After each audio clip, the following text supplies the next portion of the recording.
When a serious or violent crime is committed, a part of us wants justice regardless of the cost. We want to feel safe again. We want the victim avenged. We want life to continue as usual.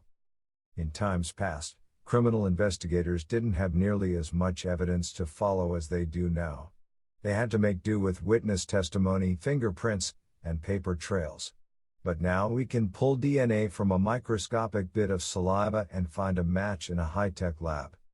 As a society, we feel great about this.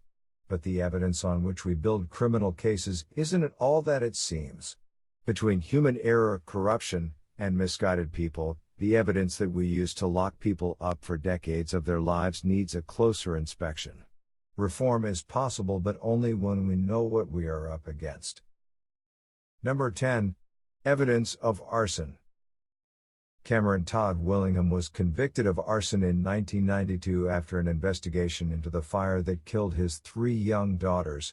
On December 23, 1991, Willingham's wife, Stacy, left to buy last-minute Christmas presents while he and the girls slept. An hour later, he woke up to his 2-year-old crying and a house ablaze. Willingham reports that he attempted to rescue the children, but he was forced out by falling debris and extreme heat. The conviction became controversial over the years as scientists began to disprove the criteria that investigators used to prove arson at the time. An investigator used to look for certain signs that an accelerant had been used. This meant finding proof that the fire burned too fast or too hot to be natural. A short list of the signs of arson used prior to 1992 would include narrow burn marks on the walls, crazed glass in the windows, big blisters on wooden surfaces, melted metal, burn marks anywhere on the floor, burn marks on either side of a door, and no easily discernible fire source. If any of these totally normal signs were found in your home after a fire, you would likely be arrested, too. Scientists have now shown that a fire that burns hot or fast is absolutely normal. An arson investigation today follows the path of the fire through a building to determine if there was foul play. This information was not available when Willingham was sentenced to death in 1992. But by 2004, when Texas Governor Rick Perry refused to grant a stay of execution for Willingham, it was well established. Willingham was executed shortly afterward, but his case has become a catalyst for those who want to apply new discoveries to old cases. Number 9. Trace evidence. Trace evidence refers to small amounts of material left at a crime scene such as fibers, chipped paint, or building materials. Fibers could be anything from a loose string from a shirt to loose carpet bits. When used well, this often becomes circumstantial evidence to bolster other evidence. One of the more famous cases solved by trace evidence is the Atlanta child murders case. By tracing fibers found on victims to the manufacturer, investigators found that the material was made only during 1 year in a specific part of Georgia. This allowed them to convict Wayne Williams. Although this investigation was able to narrow down the fiber's origins significantly, many are not so lucky. Wayne Williams was arrested in 1981, and fibers were more varied at that time. With modern quality control and mass production, the uniqueness of trace evidence is harder to establish. But the main issue with trace evidence comes down to human error. Contamination of trace evidence is a huge problem, from the collection in the field to the analysis in the lab. Materials have to be picked up a certain way, stored in the right sort of container, and accounted for all the way to the lab. Even with all this care taken against contamination, the lab analysis may not be worth all the trouble. From 2016 forward, several inmates have been exonerated and released as FBI testimony based on fiber analysis was refuted again and again. Number 8. Ballistics. Ballistics is the forensic study of the markings left on the bullet or barrel of a gun that has been discharged. The theory behind it is that gun barrels have unique and specific irregularities inside that cause a reliably identifiable pattern on the bullets discharged by that gun. Experts study gun barrel diagrams, gun parts, and bullets collected from the gun in question for grooves called striations. They also usually get to take the gun out and shoot some ballistics jelly, which is probably very therapeutic when you investigate violent crime all the time. There are some problems with the theory behind ballistics. The first is that the parts of firearms, like fibers, are now mass-produced.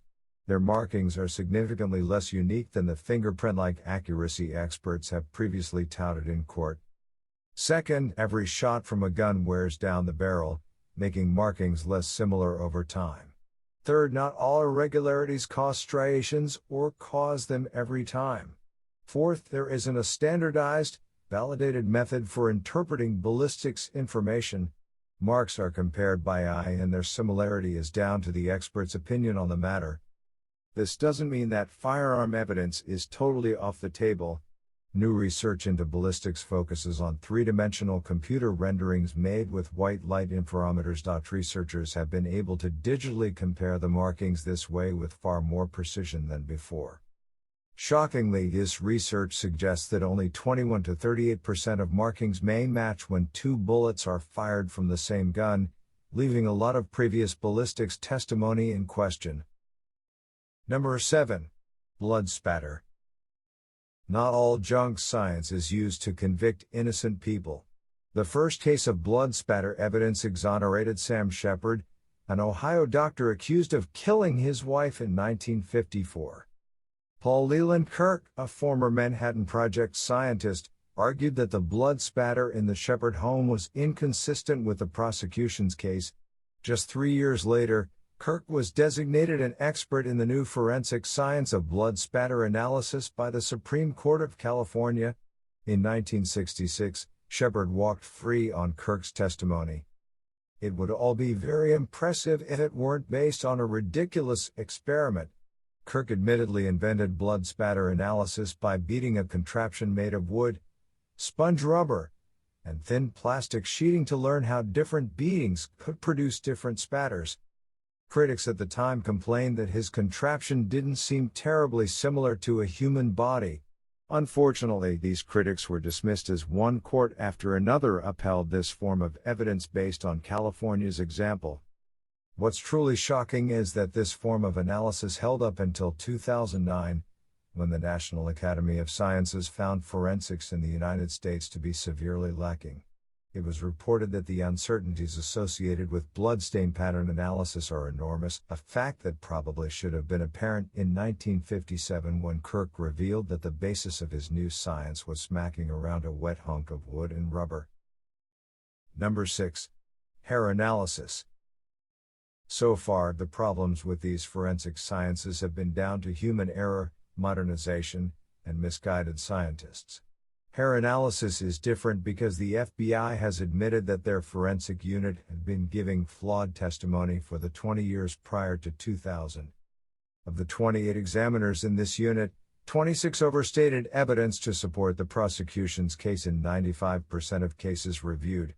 The National Association of Criminal Defense Lawyers and the Innocence Project have joined the FBI in the largest post-conviction review in United States history. While only 342 of 1,200 cases have been reviewed so far, 268 of them involve hair analysis. This sort of hair analysis doesn't have to do with DNA because the retrieved hairs often lack a follicle and are microscopic.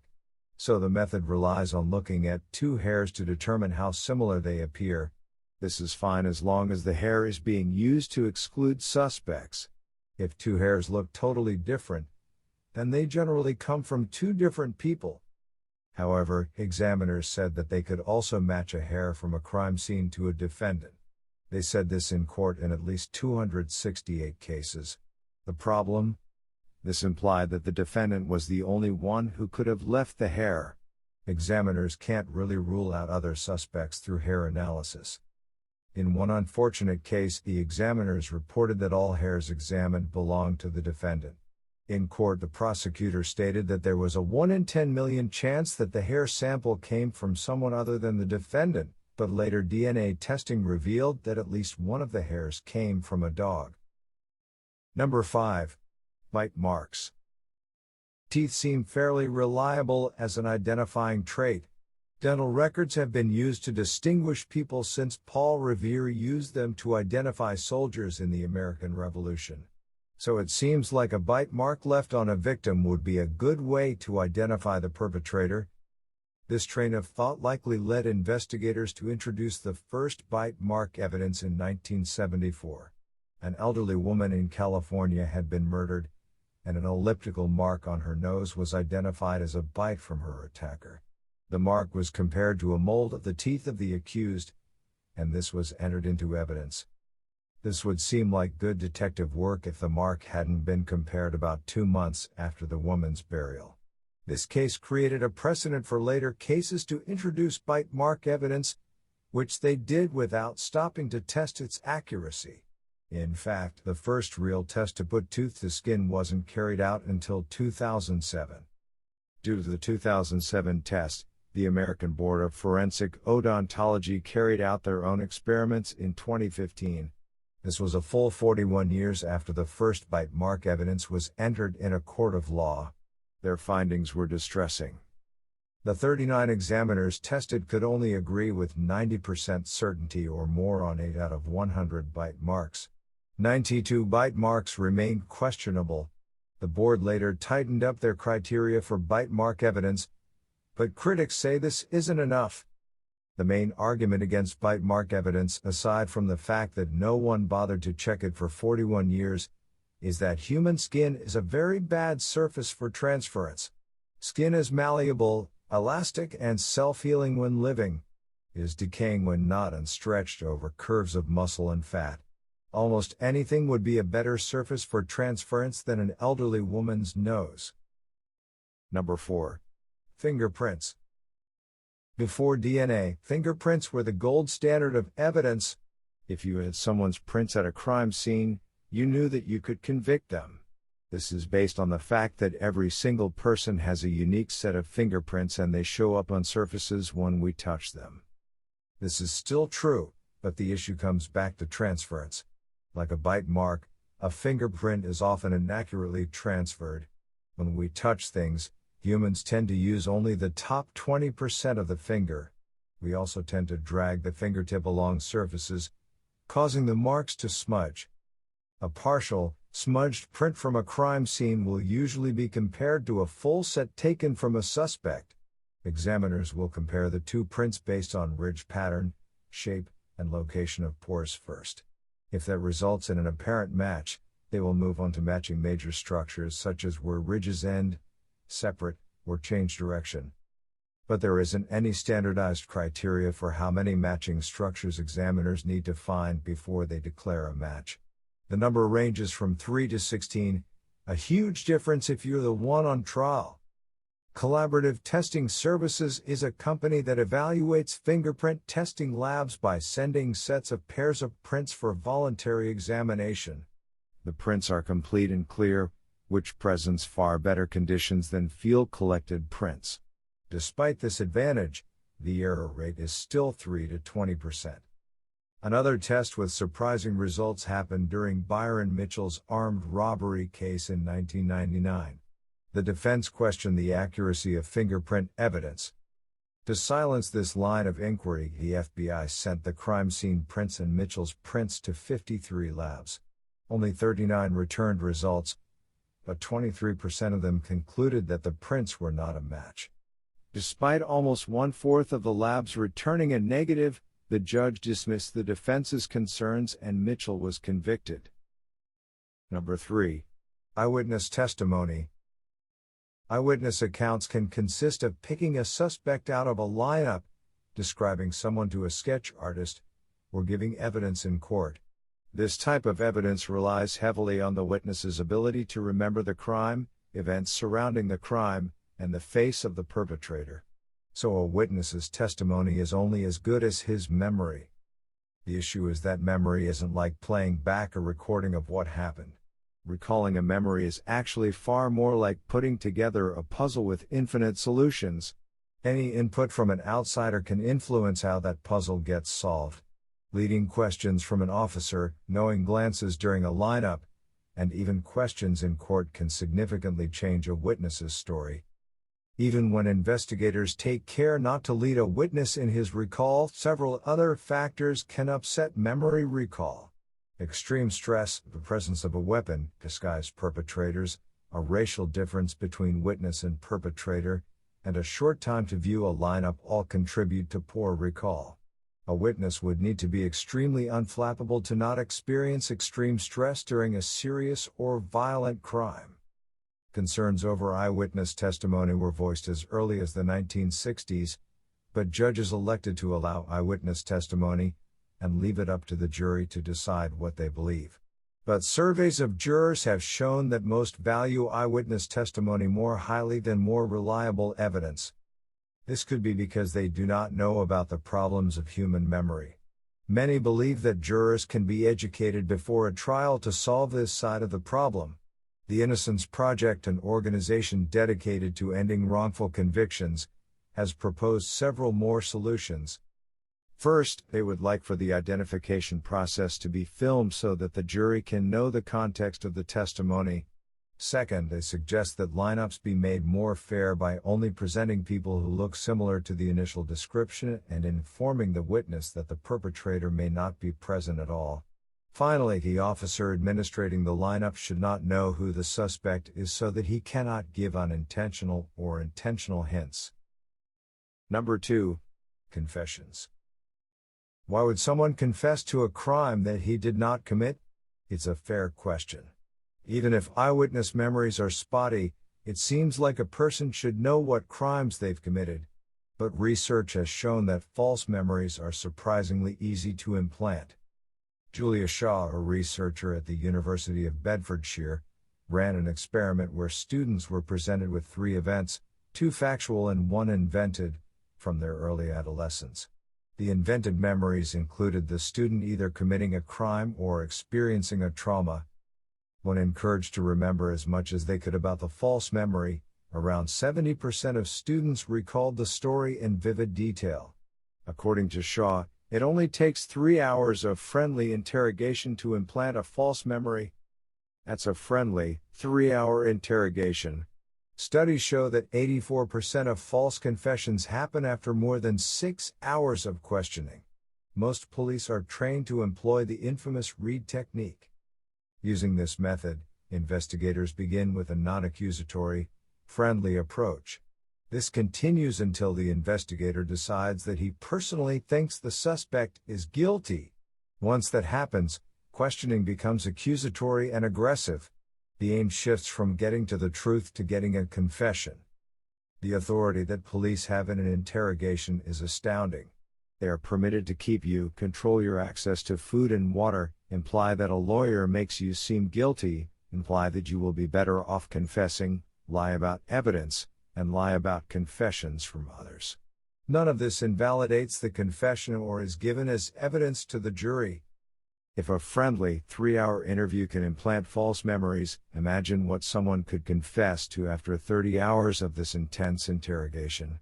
That's exactly what 5 Black and Hispanic teenage boys, Kevin Richardson, Antron McCrae, Yusuf Salam, Raymond Santana Jr., and Kari Wise, experienced in 1989 during the investigation of the New York Central Park jogger case.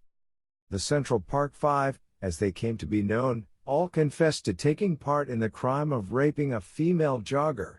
But their confessions didn't match, and their DNA didn't match any found at the scene. Despite this, they were convicted and spent a collective 41 years in prison before being exonerated by an incarcerated serial rapist's confession. Number 1. DNA. DNA is the current gold standard of evidence. In a database of 10 million, there is a 1 in 5 million chance of a match. If you hear this in court, it will be presented as a 1 in 5 million chance that anyone but the accused left the DNA evidence. But this belies a serious misunderstanding of statistics and what DNA can tell us. That 1 in 5 million statistic refers to the chances that an innocent person's DNA matches the sample in however many places were tested. What we want to know is the chance of the accused being guilty. DNA can't tell us that. But we can find out how likely it is that the person matched by DNA is innocent. In a large database, one particular person's chance of being matched is extremely low, but the chances that one person, meaning somebody, anybody, will be matched is extremely high. If a chance of a match is 1 in 5 million from a database of 10 million, then there's a high likelihood of turning up at least 2 matches. If 2 matches turn up, there is at least a 1 in 2 chance of each being innocent.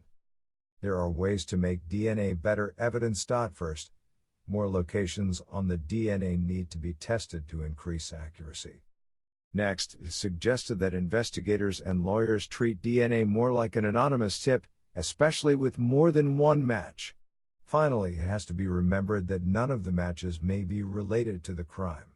Research has shown that some people do not shed as much DNA as others, and that a person's DNA can end up on another even if they have never met.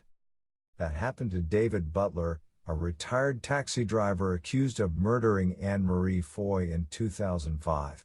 Investigators stated that Butler's DNA was found under Foy's fingernails, but the DNA found was a complex mix from many people and only made a partial match to Butler. As noted, the two had never met. However, Butler suffered from flaky skin that caused him to shed tons of DNA. The defense theorized that his DNA could have found its way to Foy on coins transferred by a third party. This would account for the mixed DNA, as coins are touched by many people during their exchange. In this case, Butler was lucky. The jury returned a not guilty verdict.